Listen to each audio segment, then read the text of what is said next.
Well, thank you. I'm glad you're all here today. I'd like to thank the Psychology Department for this invitation, especially Dr. Connor, and thank you to Fran Reckner for helping me put together the PowerPoint for this. Back in the late 19th century, there was an itinerant lecturer who was also very adept at hypnosis, and he was remarkably confident in his own abilities. He was so confident, in fact, that he typically concluded his lectures by offering to pull audience members' teeth without pain, payment, or anesthesia. Furthermore, he was so confident that if anyone complained of pain afterwards, he offered that they would get $20 for that. Now, we're not going to do anything like that here today.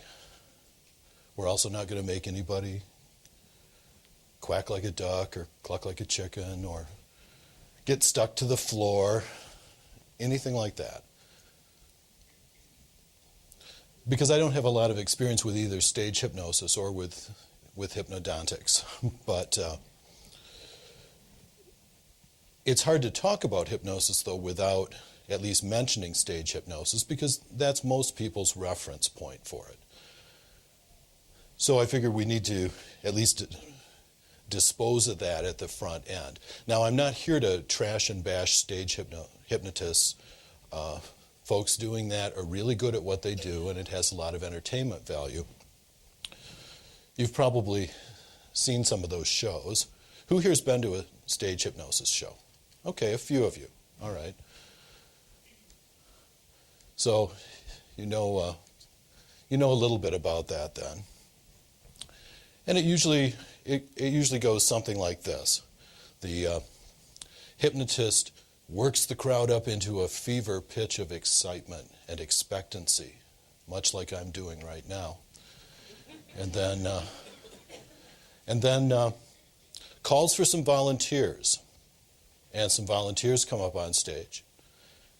And of course, many are called, but few are chosen, so not everyone who comes up on stage ends up in the act. And of those who end up in the act, one thing that I'll say for those stage hypnotists is that they may not be doing hypnotherapy, although some of them do on the side. Hypnotherapy is the therapeutic application of hypnosis.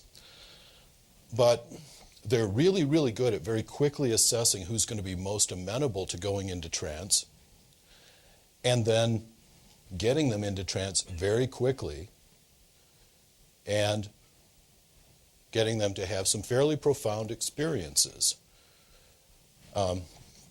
Unfortunately, worst case scenario is that it can create this impression that hypnosis is something either silly or sinister. That's from the July 1954 issue of Fate magazine, which was their all hypnosis issue. But so it can create this idea that it's just somehow something fatuous or weird or something that is used to embarrass people. And that's something that, as a therapist, when I bring up hypnosis to patients or clients and suggest that maybe it be incorporated into their treatment, that's something I usually have to respond to, because often the first question will be, well, is that stuff real? Does it work? And you're not going to make me quack like a duck, are you? And to which I usually reply, well, I haven't found a whole lot of therapeutic value in doing that. I mean, if that could help somebody, I'd be all for it, but it doesn't generally help people that much. But you've probably seen, if you've been to one of those shows, you've probably seen something like this, where once the hypnotist has the person in trance, he gives them a suggestion, something like this. When you return to normal waking consciousness, there'll be nothing between 4 and 6. I'm going to ask you to count from 1 to 10, and it will be as if there was never anything between 4 and 6. There'll just be a smooth transition from 4 to 6. They'll get the person to accept that suggestion. Then they'll give some suggestions for amnesia. So amnesia for ever having received that suggestion compounded on top of the suggestion for amnesia for the number 5.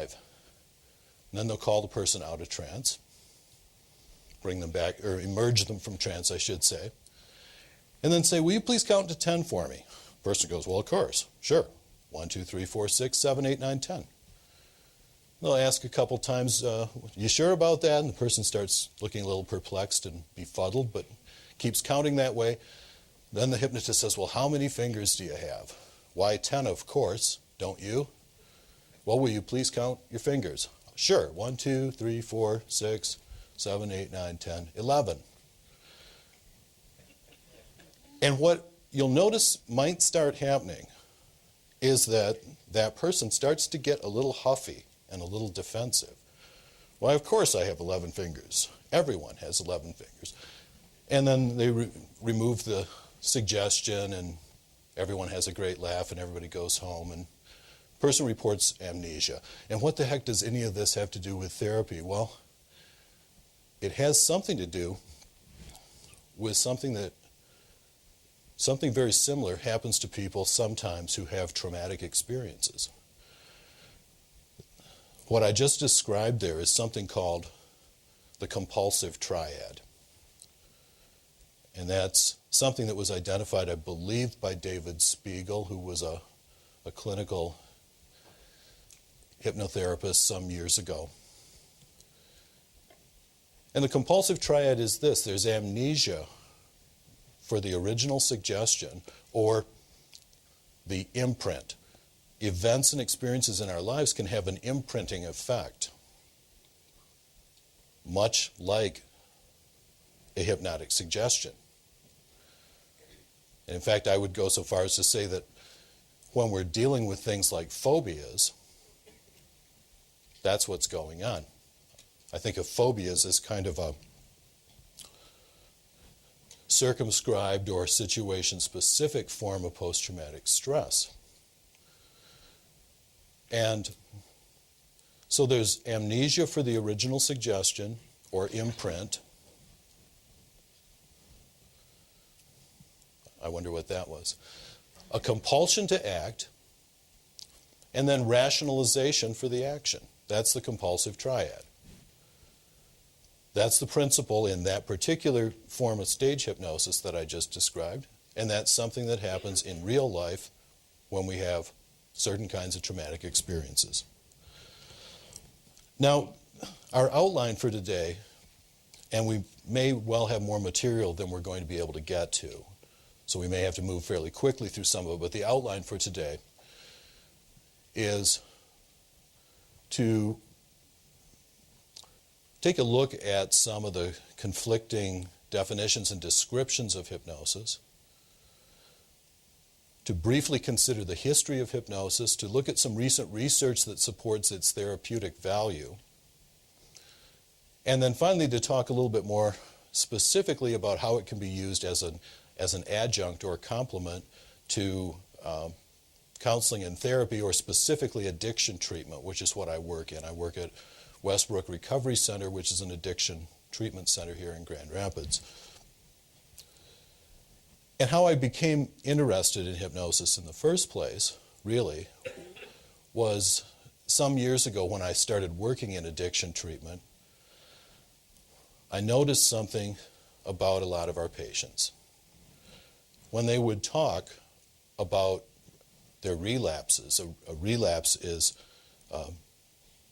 when a person who has been sober or at least abstinent from drugs or alcohol for a period of time slips back into their addiction. And I would notice that sometimes when people would come back into treatment and they would talk about their relapses, they would say things like, yeah, I had tunnel vision. It was like I was on automatic pilot. It felt like the car drove itself into the liquor store parking lot. They would often have no sense of what really set the ball rolling in terms of the addiction, or they would sometimes defensively rationalize and justify what had happened.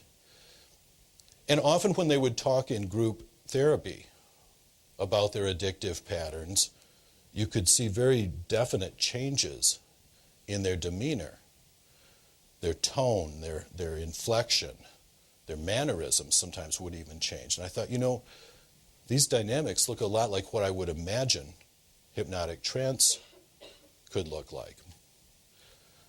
So I started wondering if there is anything to this idea that there could be something like a trance getting enacted for at least some people in the course of their addiction. Might there be any place for therapeutic hypnosis as a tool to use in addiction treatment? Now, I'm certainly not the first person who ever had that idea.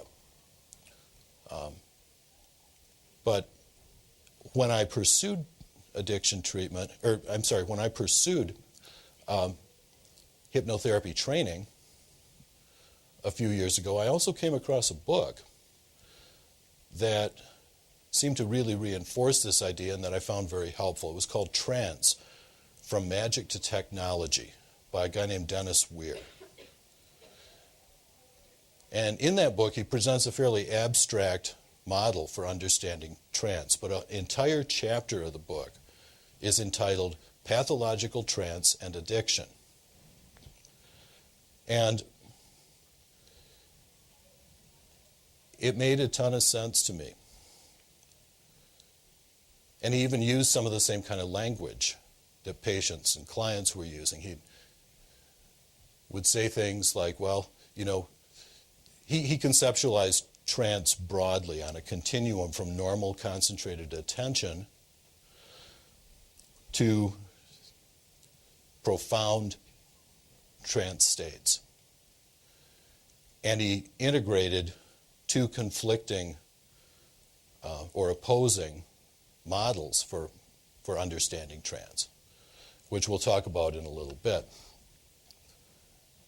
And when I started sharing these ideas with patients, without actually formally using hypnosis with them, these particular ideas seemed to resonate and seemed to make sense of some of their experience. Oh yeah, that really was kind of like a trance state. Gosh, so there's a loop that starts happening in my thinking. My thoughts get repetitive and they get really constricted and really focused, and I forget all about those negative consequences of the last few times I relapsed. And so I'm not saying that this is all there is to addiction treatment, but it sure seems to be a part of it.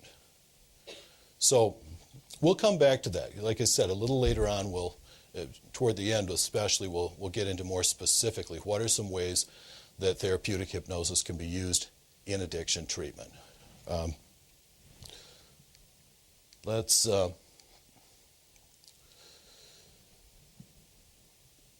This quotation here is from a 1950 hypnosis book. The author, Raphael Rhodes, said, "The credulous and the incredulous alike have brought upon hypnosis either unwarranted veneration or unmerited opprobrium, and both groups have contributed to its neglect by the scientific world."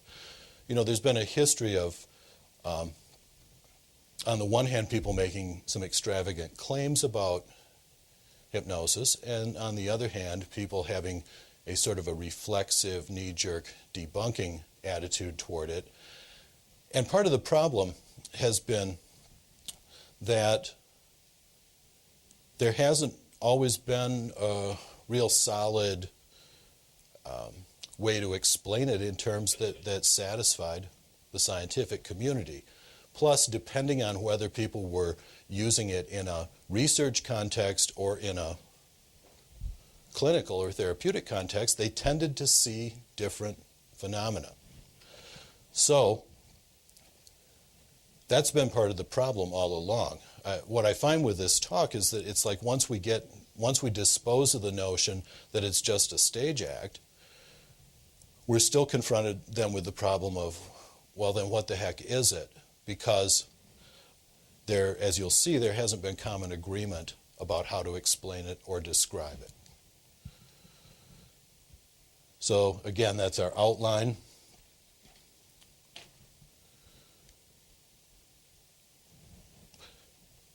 One thing that we'll run into is that sometimes those two words, trance and hypnosis, are used roughly interchangeably, whether we're talking about the literature that's more professional, more academic.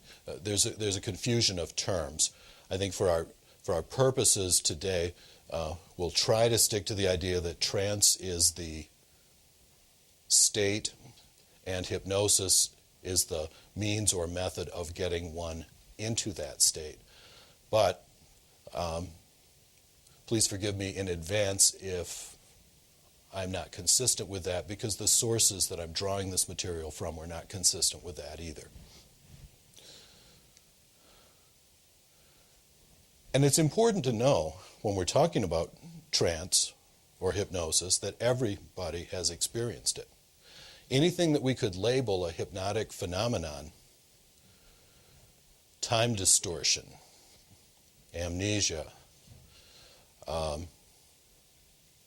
becoming so absorbed in something that you lose track of your surroundings, any number of things that we could label as a trance state or as a hypnotic phenomenon has occurred, has been experienced, has been observed, has been expressed in some other context besides either an entertainment context or a therapeutic context, because they're natural.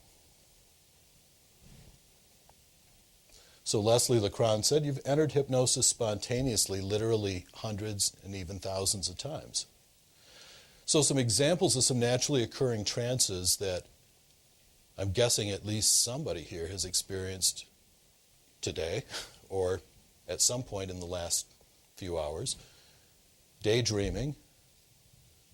I'm sure that doesn't ever happen in Dr. Connor's class, but it might happen in some classes that you might daydream a little bit.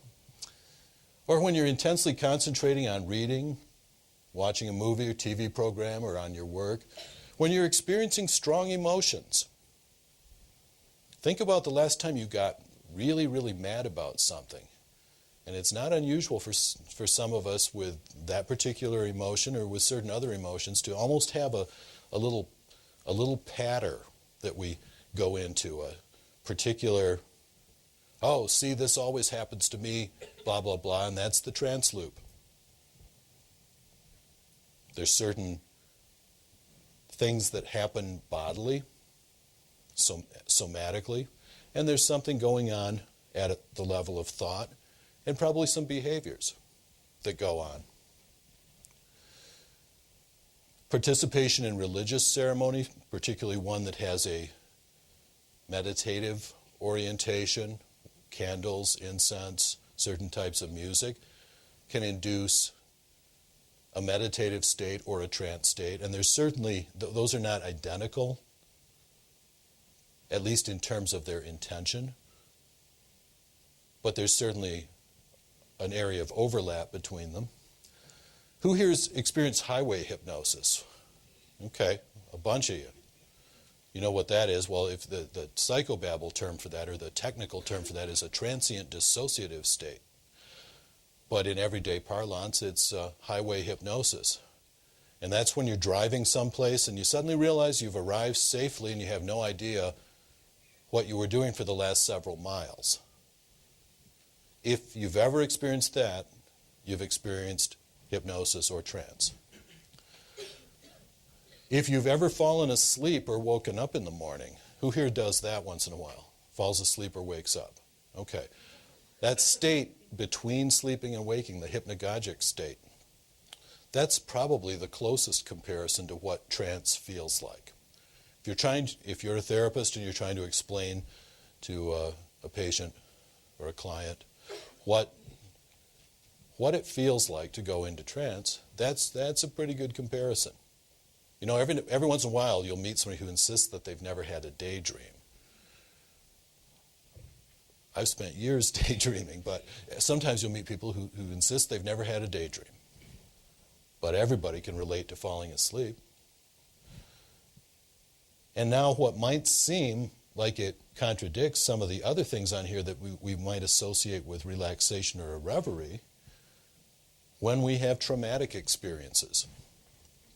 critical times of fear, illness, and pain. So going into shock is functionally going into a hypnotic state, and it's a self-protective state where we're really designed, or whatever language you prefer, to have the capacity for that kind of self-protection. And that's, of course, a two-edged sword, because that's how post-traumatic stress happens, isn't it? The numbing out, the shutting down, the dissociating from whatever the traumatic event or perception or experience is at the time that it occurs, which is protective. But then in that very event, and a couple of the writers on hypnosis that we'll consider later describe post-traumatic stress as the most clinically significant example of what they call state-dependent memory, learning, and behavior. So what happens is that the memory gets encoded by the very stress hormones that are released at that time. And once things have settled down, then it seems to be smooth sailing, but things that are reminiscent of that original event can trigger the memory of it, if not at a conscious level, at least at a somatic level, at an emotional level. So we might find ourselves having things like phobias, for example. You know, a traumatic experience doesn't have to be the big single event kind of thing to have a traumatic impact. So the good news is the fact that there are multiple ways in which traumatic memories can be triggered or evoked also means that there are multiple pathways that we can use therapeutically to help people resolve them. And resolving them doesn't necessarily mean reclaiming specific memories so much as it means finding ways to help people become desensitized to the emotional energy that's bound up in there and to release it. Dennis Weir, that we talked about a few moments ago, who had the chapter in his book, Pathological Trance and Addiction, said this. He said, trance is a special type of dissociation. And I don't know if you're all familiar with that word, but dissociation is what? It's the opposite of association. If I'm associating things, I'm putting them together. If I'm dissociating them, I'm keeping them apart. And that's, I'm getting a little ahead of myself here, but that's really kind of the two main schools of thought on hypnosis. The one is called the Neo Dissociative Theory, and that's associated with the work of Hilgard and other people. And according to that idea, we have the capacity for multiple simultaneous processing of information. And then there's the more social, psychological, or skeptical view. And that one construes hypnotic phenomena more in terms of persuasion, role enactment, compliance with perceived expectations, and so on. And I think, you know, and we won't belabor this point about how there are so many different perspectives on hypnosis and so many different interpretations of it, but I think in some ways what we're dealing with is it's very much like the old story about the blind men trying to describe the elephant, that they're all accurately describing some aspect of it, but nobody seems to quite have the whole thing. So anyway, Dennis Weir said, trance is a special type of dissociation that helps us organize and process information automatically. It's the mental condition that makes it reasonable to accept limited choices. It allows us to focus our awareness, enabling us to accomplish many wonderful things, but it also inhibits broad awareness, disabling choice. There appears to be a continuum from what may be called normal thinking to intense, deep, and extraordinary trance states. You're in a trance when your attention is limited and there's a certain repetition of thoughts. In an extreme case, your attention is so limited that it feels like tunnel vision. There's that phrase again, tunnel vision. So. A medical hypnotherapist, Stephen Gergovich, of course, makes the comparison between hypnotic trance and daydreaming. Says it's a focused state of absorption where you allow yourself to become immersed in your own ideas. Well, by that definition, most of us live whole lifetimes in a trance, and there's actually some truth to that. At least to the extent that the social psychological view of trance and hypnosis has merit.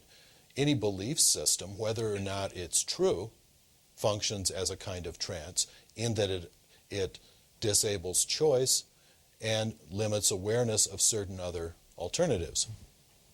And that's not meant as a comment on anyone's particular belief system, but just to know that belief itself can have that effect. Okay. Now, I think the American Psychological Association, in their definition and description of hypnosis, does a nice job of acknowledging and accommodating a variety of perspectives on it. So they acknowledge the role of suggestion and imagination, that suggestion is used typically to promote relaxation, but that hypnosis can also occur without relaxation. You don't necessarily need to be relaxed to be hypnotized. Remember, functionally, at least, when you're under the influence of a strong emotion, you're in a trance state or a hypnotic state. You're not necessarily relaxed at those times, but you're certainly in a kind of trance. Also, I don't know much about what's called sports hypnosis. That's a subspecialty. But I think that it, and anybody here who might know something about sports hypnosis, please correct me if I'm mistaken, but I think in that they tend to use a more kind of aggressive and exciting kind of form of hypnosis, although certainly what's called visualization has some application there too.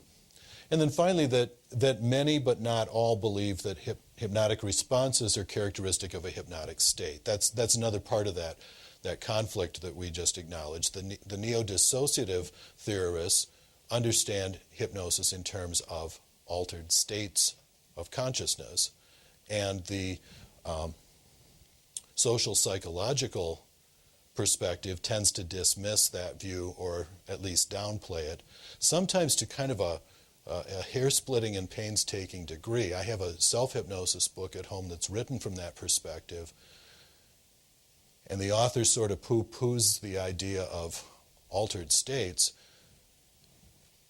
but says this. He says, well, you don't have to believe in an altered state of consciousness to enter an extraordinary frame of mind. And I remember going, huh? How are those different? I'm not really sure how those are different, but you know, sometimes people can put a whole lot of energy into quibbling about words too. Not that I'd ever do that.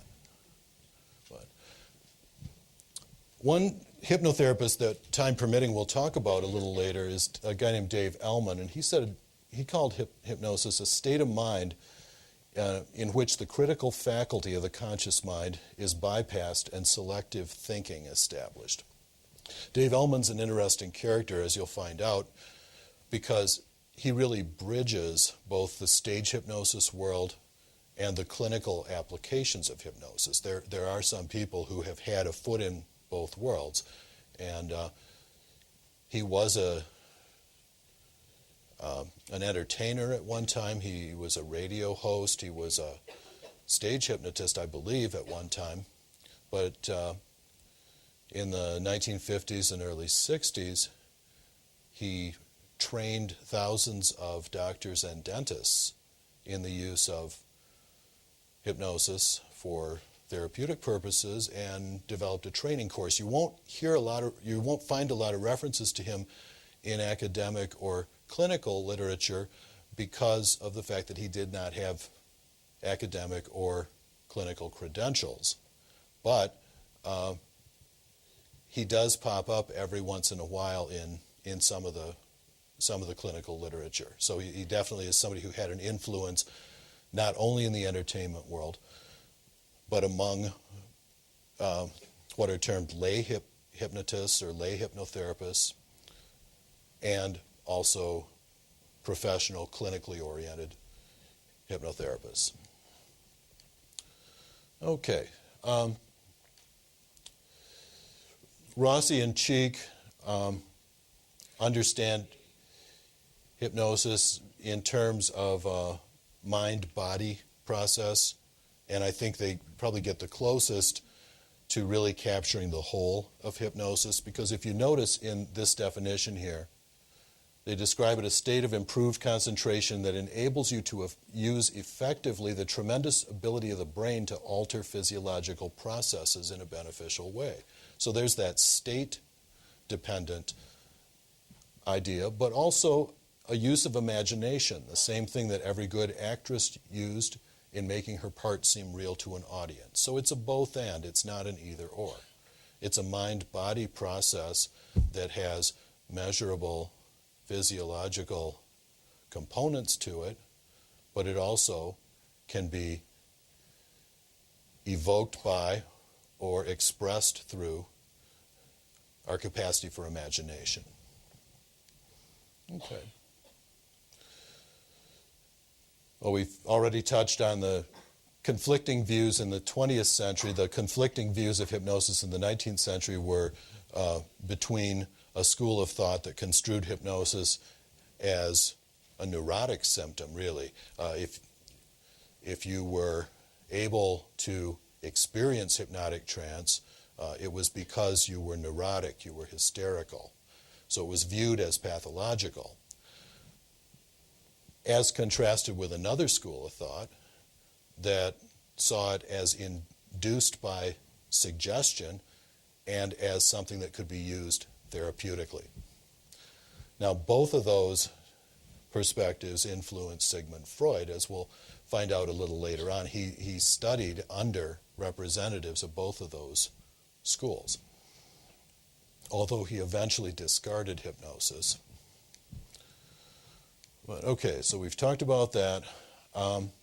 Just as an aside, advertisers are highly adept at all forms of hypnotic language.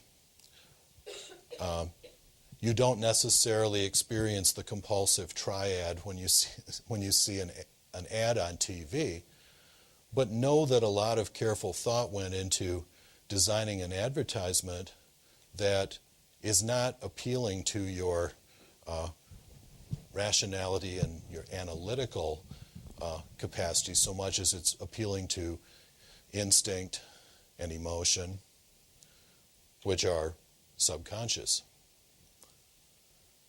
And I mean, everybody's got to make a buck, so I'm not here to knock stage hypnotists, I'm not here to knock advertisers either, but just to be aware of that whether or not they're formally employing hypnosis in some kind of a ritualized induction, they're still very versed in hypnotic techniques and are applying those to selling a product by appealing to emotion, imagination, and instinct. A few years ago in the American Journal of Clinical Hypnosis, there was a very interesting article called Hypnosis, Medicine's Dirty Word that traced the history of hypnosis. Something like hypnosis, to the extent that it's natural, has been around in one form or another as long as human consciousness has been around.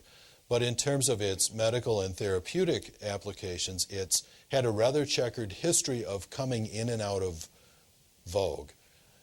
And there have been several periods when it seemed to be on the ascendant and then went away again for whatever reason. We'll touch briefly on a few of those reasons.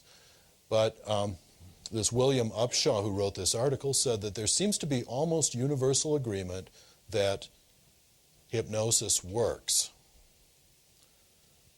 And what does it work with? Well, it works with resolving, well, it works with a lot of things, but one of the things it works with is psychosomatic illness. Another thing it works with is anxiety, including trauma-based anxiety. It works with a lot of things. It's not a panacea, and it's not necessarily always a standalone therapy. But he found that there seems to be almost universal agreement that hypnosis works, but ironically universal disagreement on how it works. And again, that's been one of the sticking points. We can't explain how this works, so we have to reject it rather than taking what would to me seem to be a more scientific attitude to say, well, we really don't know how this works, but it does work, so we'll keep using it until we figure out how it works. But that's changing. Okay, so we're going to need to move fairly quickly through this section. So I'll just say this. In the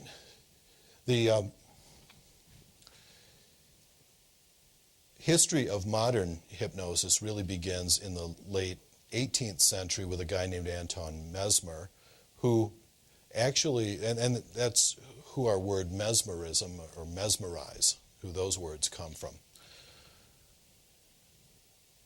Something to know about him. He was a bit of a showman and a bit of a carny, but he really did get results. He got cures, and the commission that denounced him as a fraud acknowledged that, but they attributed those cures to imagination without really realizing what they were saying, without really recognizing just how powerful our imagination is. We tend to use the word imagination in a dismissive way, in sort of a nothing-butism kind of way, but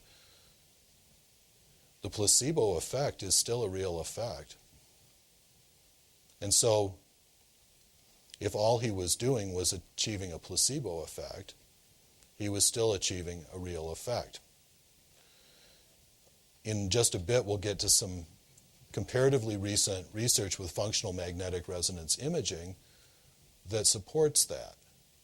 But something that certainly wasn't available in the late 18th century, and something that's really only become available recently, that to me seems in some ways to really validate aspects of what hypnotists and hypnotherapists have been intuitively groping toward.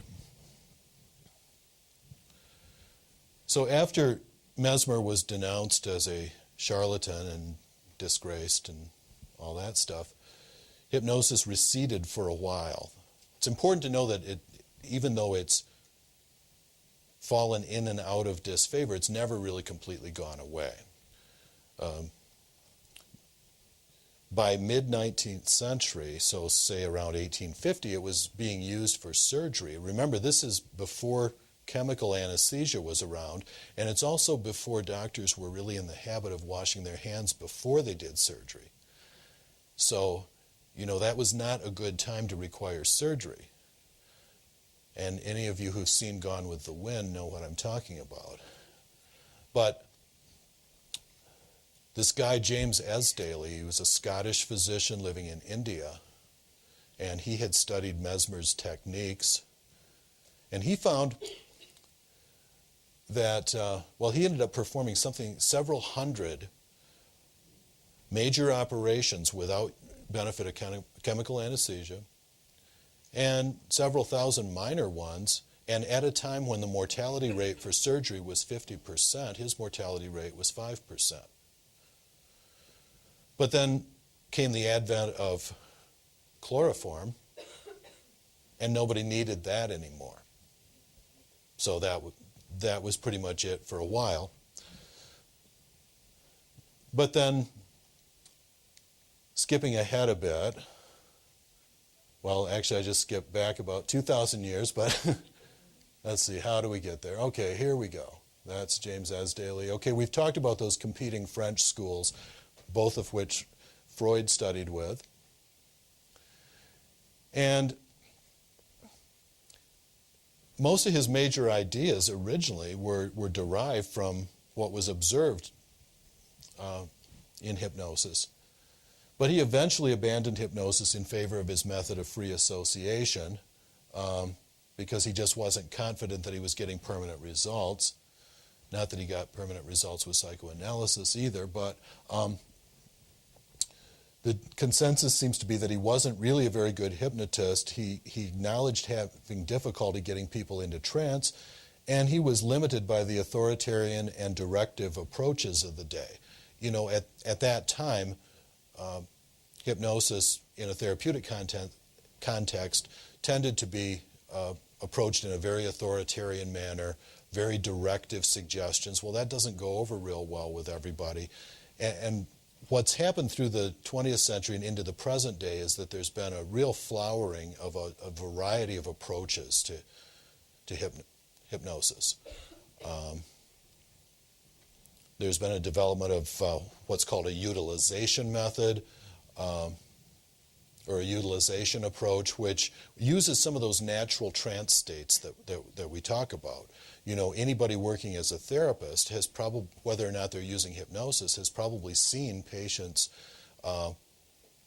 experience amnesia, spacing out, other things like that in the context of a therapy session. And so there's an approach to hypnosis or to hypnotherapy that uses those, and tends to be more permissive and more indirect rather than those authoritarian methods. There's also, by the 1940s, you know, it's strange. Sometimes if you come across articles about hypnosis, even from the early 50s, they'll portray it as if it just went away for 50 years and suddenly came back around 1950.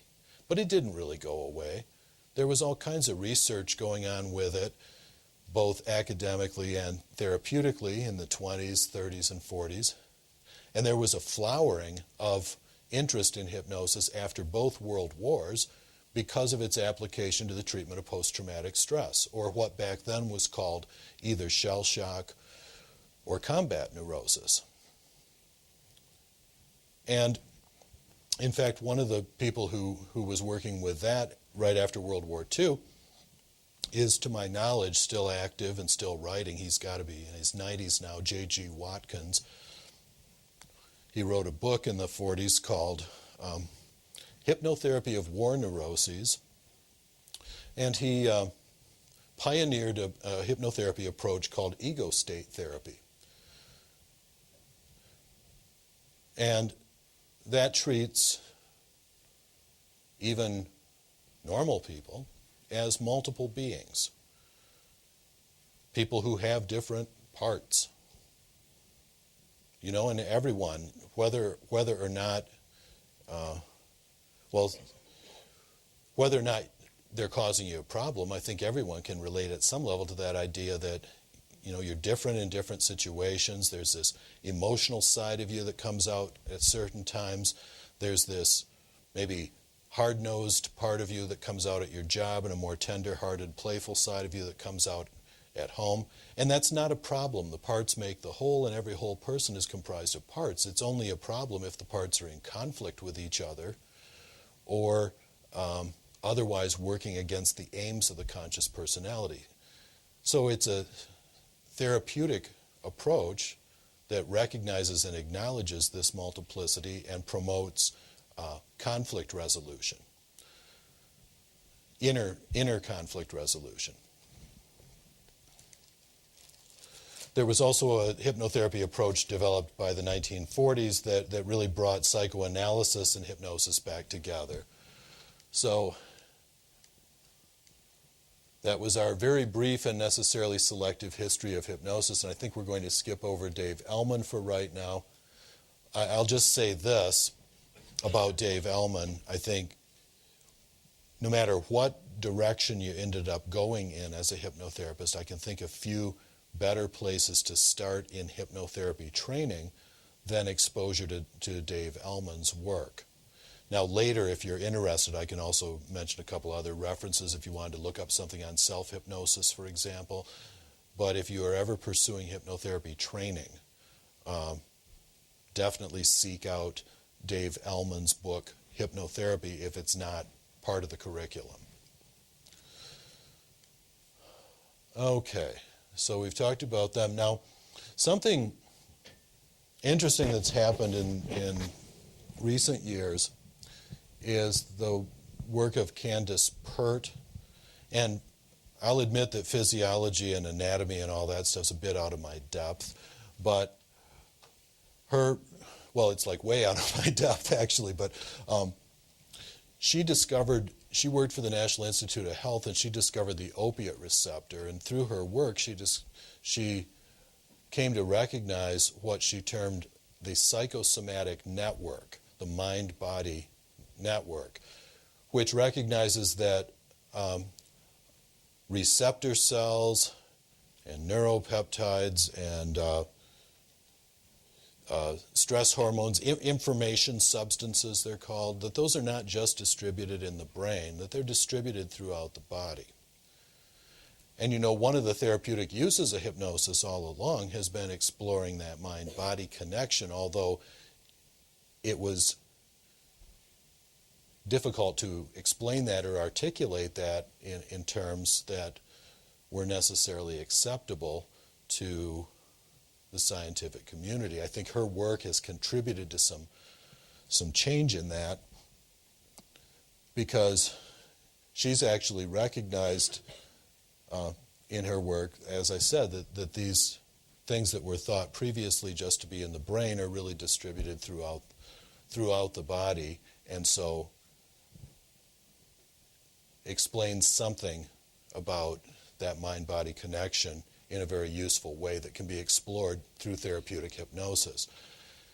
And Rossi and Cheek, whose work we referenced briefly earlier, extended not only the work of Milton Erickson, but the work of Candace Pert in their own understanding of hypnosis as a mind-body process. Okay, so,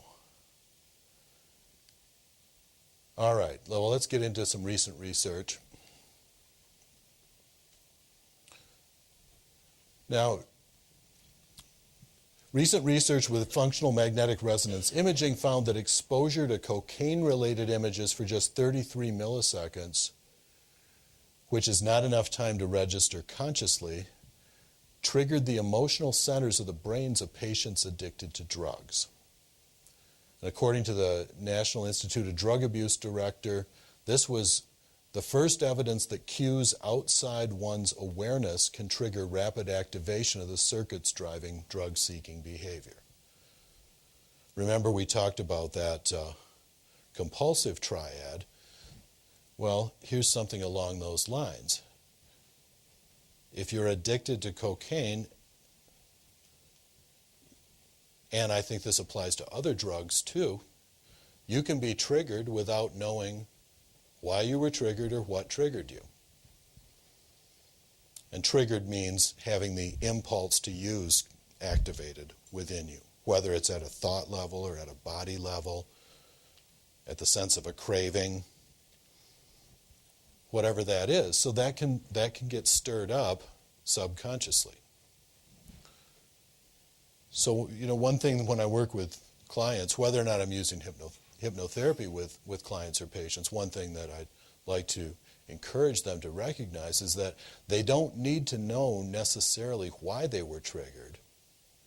In fact, that can be a fruitless search sometimes, unless you're using hypnotherapy, but they sure benefit from getting better at learning to recognize that they're triggered and when they're triggered, to recognize the onset of that addictive trance so that they're in a better position to interrupt it. So this research seems to validate then the idea of the subconscious. There's more research with fMRI, we won't belabor right now, but again, it seems to validate this notion that your nervous system can't tell the difference between, should be in there somewhere, an imagined experience and a real experience. So again, the mediating role of imagination. This just summarizes some recent research using hypnosis as part of a relapse prevention program for alcoholics with some very encouraging results. I mentioned ego state therapy. There's been some recent research using ego state therapy to reduce the frequency of menstrual migraines.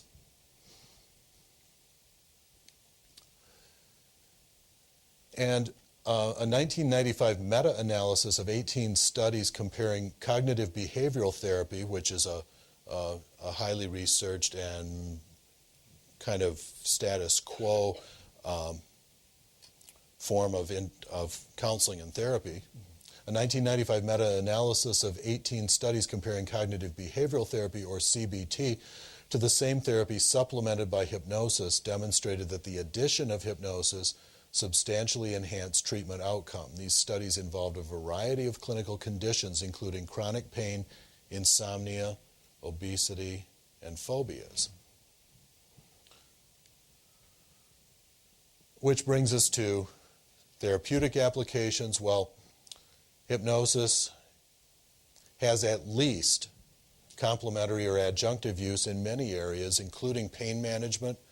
Now, what's interesting there is, and that's kind of a specialty area, but what's interesting to know there is that this doesn't happen to everybody who goes into trance, but one thing that happens for some people when they go into trance is that they experience anesthesia, whether or not they receive suggestions for anesthesia. Medically unexplained illnesses, dental phobias, gastrointestinal disorders such as IBS, those are just a few of the areas where it can be used. I'd like to talk now briefly about 6 ways that I believe it can be a powerful complement to addiction treatment, and then we'll open it up for questions. And I apologize for moving so quickly through some of that other material, but I wanted to leave plenty of time for questions if you had any. So I think there are at least 6 ways in which hypnosis can complement addiction treatment. The most basic, and this is one of the most basic uses of hypnosis, is relaxation and stress relief. You know, if you're addicted to something, even if you had really good coping skills before you became addicted, through the course of the active addiction, whatever it is you're addicted to, the drugs or alcohol, became your main way, your one-size-fits-all tool for relaxing, for managing stress, for dealing with anything that was uncomfortable. So whether or not you're using hypnosis, stress management is certainly a huge issue for people in early recovery from addiction. So I always like to expose our patients, whether or not we're actually doing formal hypnotherapy, I always like to expose them to at least the self-hypnotic use of hypnosis for inducing what's called the relaxation response. You might have heard of Herbert Benson's work on the relaxation response. Hypnosis is can be very useful for rapidly inducing that, and it's fairly easy to learn some simple self-hypnosis that can be used for stress relief, for tension reduction, and how cool to find out that you don't have to do something destructive to relax, that you can do it naturally and that you have voluntary control over that. That's really, broadly speaking, one of the intentions of hypnotherapy, I think, is to empower people to promote their sense of voluntary control over what previously they felt was involuntary. I mean, that same principle, that same idea applies whether we're talking about general relaxation and stress relief or more focused work with a phobia. It's very empowering to discover, hey, I can control my response to this after all. Pain control, I mentioned that that's kind of a specialty area, but certainly you can imagine if a person is vulnerable to both addiction and has a pain issue, that there's a mutually triggering, mutually reinforcing relationship there. Pain, no matter what's causing the pain, causes tension, and tension, no matter what's causing the tension, exacerbates pain. So you get a feedback loop going. Hypnosis can help interrupt that. We touched very briefly on ego state therapy or parts therapy. It's not unusual to hear people in addiction treatment talk spontaneously about parts of themselves. They'll talk about their inner addict, or they'll talk about how they feel like part of them wants to be successful in treatment and another part of them wants to sabotage that and keep acting out the addiction. So parts therapy is a way to work on resolving that kind of an inner conflict so that the person feels more harmonious and more unified within. And I think that was kind of intuitively acknowledged there's lots of slogans. If you're ever around people who have involvement in 12-step programs or AA, they know a lot of slogans that they use in those programs. And one of those is to describe people with addictions as egomaniacs with inferiority complexes. And I think that statement, that description really points to the presence of multiple ego states within the same person. So using hypnotherapy, you can turn a statement like that into something more than just a slogan and actually personify those parts of the person and get them working cooperatively instead of in conflict. It's certainly not unusual for people with addictions to also have some undetected co-occurring post-traumatic stress. We've already talked briefly about the role of hypnotherapy in addressing post-traumatic stress. Cognitive behavioral therapists talk about something called Imaginal Rehearsal, which has some similarity with visualization. It's using your imagination to rehearse new skills, new ways of coping, new ways of being effective in situations that might have previously been uncomfortable or triggered addictive behaviors. Well, that could certainly be done in trance as well. In fact, I actually practiced that to prepare for this talk today, using Stephen Gergovich's CD program, Relieving Anxiety with Medical Hypnosis. There's a track on there that's aimed specifically at rehearsing situations that might be stressful or anxiety-producing. And finally, experiencing altered states of consciousness without ingesting chemicals. There's nothing wrong with wanting to alter your consciousness. But if you have an addiction, it's not safe, wise, sane, healthy, desirable, or realistic for you to attempt to do that through drugs and alcohol. That just puts you back in the mess that got you into treatment in the first place. But especially if you're somebody who tends to get caught over in that over-analytical, compulsive, left brain overthinking all the time, and part of what using drugs or alcohol did for you was to relieve some of that and get you over into a place where you could kind of let go and feel a little more dreamy and feel a little spaced out and kind of dip into that creative place. That's one of the dirty tricks addiction plays on people. It opens up that window of creativity just about that far and then slams it shut. But you can use self-hypnosis, you can use meditation to open up that window in ways that are safer and are not going to be destructive. And again, to discover that ability to voluntarily let go of that compulsive, driven, overthinking kind of thing can be very empowering. So I'm not saying that those are the only ways that that hypnosis could be used in addiction treatment, but I'm saying that there are at least those ways. And those are some of the ways that, to the extent appropriate with any given patient, and to the extent that they're willing to explore these, that some of the ways that we're incorporating that into the work we do at Westbrook. Comments or questions? The gentleman in the back row, and then Nancy.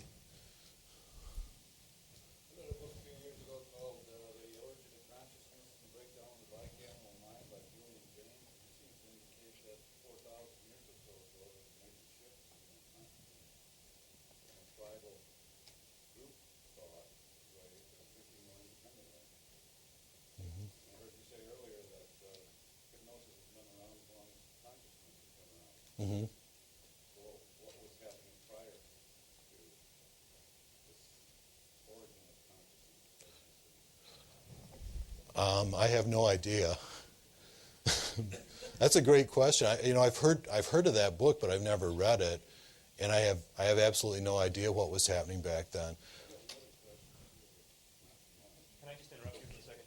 Because we're recording this for the college channel, to get your questions on the tape, we need to have you speak your questions into the microphone. So if you would, I'll bring this back to you, okay? And you can ask your question through the microphone. Okay.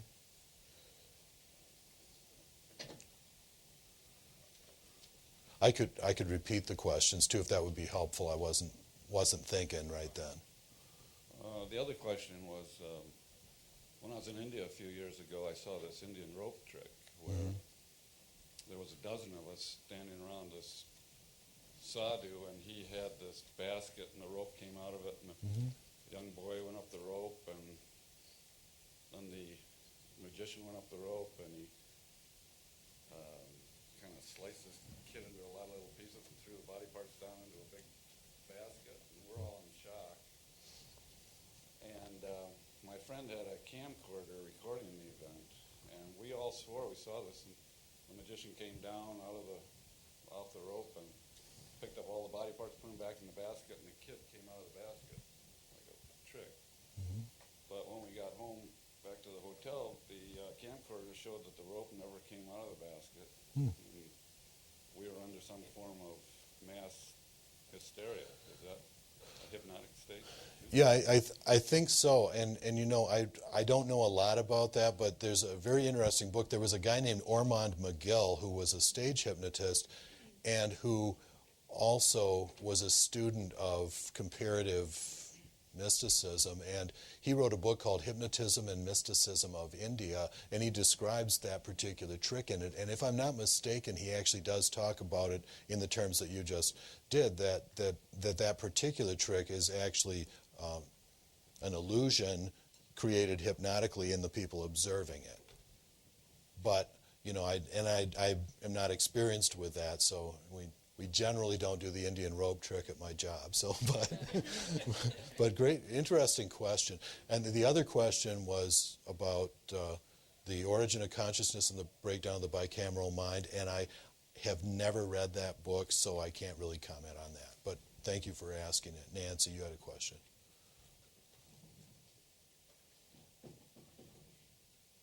More of a comment. It's just, I like how hypnosis can take parts here and there and overlap a lot of things. For an example, the Imaginal Rehearsal. You were talking about sports hypnosis, how you get all excited, but there's the other way. I had a coach when I was on golf team who used hypnosis, and we had to imagine us playing a game of golf. And those who took it seriously at the end of the school year, the season, our games improved greatly just by the hypnosis that he had did for us. Sure. Yeah, what people don't realize is that you don't need to have a ritual induction by a hypnotherapist to be in a trance. I mean, if it's true that our ordinary thinking, one way or another, is functionally a kind of trance state, then whatever you're telling yourself in your head over and over functions as a hypnotic suggestion for good or ill. And so That's where visualization and things like that have power, because you're retraining yourself to experience yourself differently. Sir. Well, first of all, I would like to thank you for coming out here. We get to see the culmination of a lot of time that I think that you've put together. My question was about the hypnagogic stage. When we go from sleeping to waking. Is there any way to reduce that? Because I know quite a few people who, they'll forget things that they've said while they were going from sleeping to waking and stuff like that. So, To reduce it or to induce it? To reduce. Well, I don't know. Why would you want to reduce it? Because, I guess from like a friend standpoint, it can be funny, but the people that you're doing it to, they don't usually appreciate like when they say awkward things that they don't remember. Oh, okay. Well, I guess if I'm understanding your question, it sounds like if you're saying kind of strange things when you're falling asleep, is there something you can do about that? Probably, yeah. I mean, self-hypnosis might be helpful with that.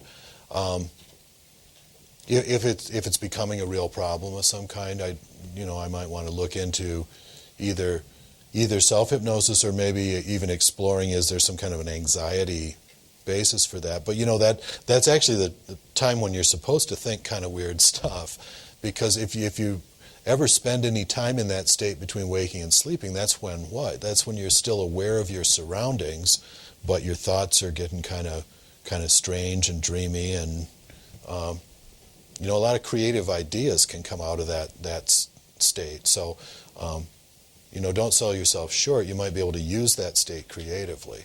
And I hope I answered your question. I hope I understood and answered, and thank you for what you said earlier too. I really appreciate that. This lady and then this lady. Yes. And that lady. They had the mic first. Oh, sorry. Okay. So that lady, and this one. There. It's on the same topic area, the hypnagogic state. And I had heard somewhere that people like Isaac Newton or Thomas Jefferson actually would induce themselves and put themselves in that state in order to solve the problems with the research or the experiments that they're trying and are stuck on. Have you heard anything about that? And I can't give you a citation for this, but I've heard that Thomas Edison did that he would sleep sitting, taking cat naps throughout the day, and he would hold something metal in his hand so that when he fell asleep, that would fall into a bucket and wake him up, and then he'd write down whatever he was thinking. And that's another way to just get out of that compulsive thinking, because we didn't even talk about the laws of suggestion, but one of the laws of suggestion is the law of reversed effort. And the law of reversed effort says that there's an inverse relationship between how hard you try to accomplish something and how likely you are to succeed. And so when you're compulsively trying to figure something out, you probably run into that when you're trying to write a paper. And, I don't know about you, but where I used to get stuck is I'd get this expectation that the first draft should be the final product. So I wouldn't allow myself to write the damn thing because I'd be trying to edit it before I wrote it. And what does that do? That blocks your creativity. And so when you can find some way to just shift out of that and let go and let it flow and worry about editing it later, you're in a much better position. And doing something like that, I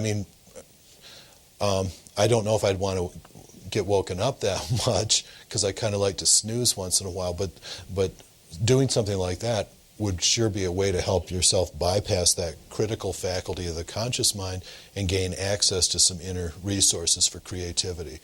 Now, who was next? Okay, this young lady. Yes. How dangerous is highway hypnosis? Is it really dangerous?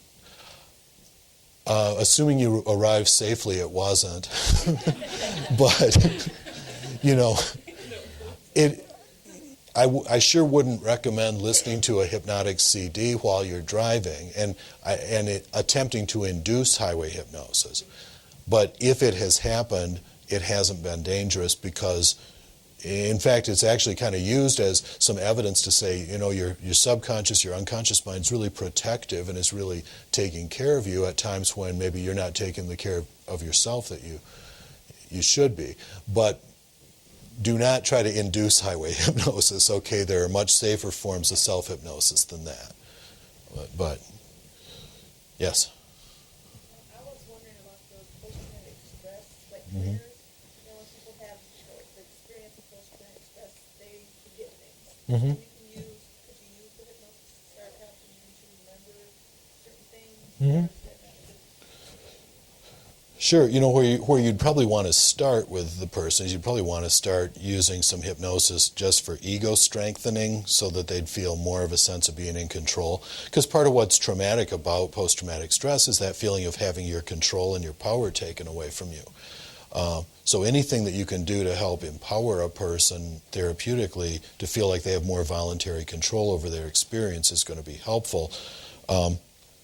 People who have had traumatic experiences, though, tend to be very good hypnotic subjects because a lot of the symptoms of post-traumatic stress are also hypnotic phenomena. Time distortion, spacing out, some of those kind of things. So that's a way, that idea of kind of utilization, you can sort of feed that back to the person that, you're already good at self-hypnosis. So let's just train you how to use it intentionally instead of having it running your life for you. But, yes, sir. Actually, I have a few questions bundled in one, sort of. Okay. You mentioned earlier that hypnosis in the field of science and medicine hasn't really gained some sort of credibility, or it's sort of recognized only partially. I'm wondering, is that because so far with the techniques of hypnosis or research into hypnosis, is there some sort of lack or disparity in quantifiable empirical data? And if so, is it because with our current knowledge of hypnosis, is it difficult to get data like that, or is no one just trying to get that sort of data? Well, that's a great series of questions, and I think throughout its history there have been medical people using it. David Cheek, who pioneered a form of hypnotherapy a hypnotherapeutic technique called idiomotor signals, which we don't need to get into explaining that right now, but he was a gynecologist, and he was routinely using hypnotherapy in his practice to promote anxiety reduction, pain control, control of bleeding, and things like that. Way back in the 50s, there was a guy in Muskegon, I don't remember his name right offhand, but he wrote a book on using hypnosis in childbirth and delivered all kinds of babies without chemical anesthesia. So there have been lots of uses of it. I think one of the sticking points has been just the difficulty explaining it in terms that everybody could agree on. And there's I suppose been a certain faddishness to it at certain times. It's been more popular at some times than others. And it seems that kind of a recurring theme, whenever it comes back in, there's kind of this tendency to portray it as something that used to be discredited, but now it's taken seriously. And, if you look through its history, you find that happening repeatedly. There's an article in Time magazine in 1953, I think, that reviews a hypnotherapy textbook that had just come out, and the title of the article, or the author refers to the article, to hypnosis as medicine's hard luck kid. Like, just starts getting taken seriously and then something sweeps it out of the way. So did I answer your question, or did I just go off on a tangent? I think you more or less hit the nail. Okay, good. All right, that helps when I do that. But who's next? Just to feed off from his, do you think part of that could be too that we live in a society of the here and now and easy, that chemicals tend to be instant, whereas hypnosis, it takes some work and practice sometimes? Well, there's that, and there's also the fact that if we're using it for anesthesia, which I'm not doing, by the way, in my job, but there's no guarantee that that's going to work for everybody.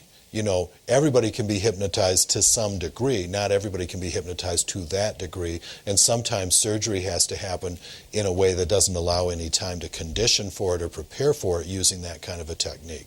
So that's part of it too. I mean, you'd never want to try to just say that everybody should use hypnosis and never use chemical anesthesia. That wouldn't be cool. But good question though. Who's next? Other questions or comments? Yes, back here.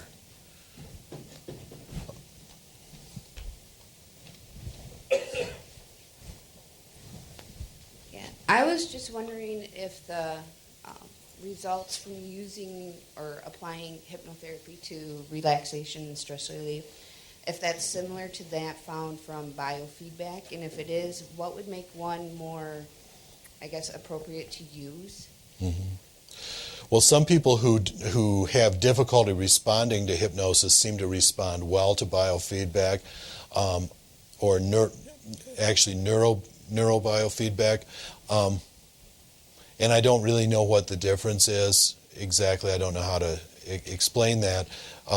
One advantage that neurofeedback has over hypnotherapy for some persons, at least, is that it certainly has the appearance of being a much more technical and technological thing. And by the way, I'm a big proponent of that. I'm friends with somebody who has a neurotherapy or neurobiofeedback practice, and I often will refer people to her because I think it's immensely helpful.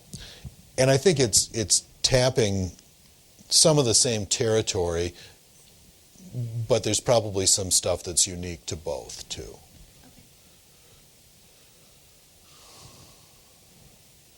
Other questions or comments?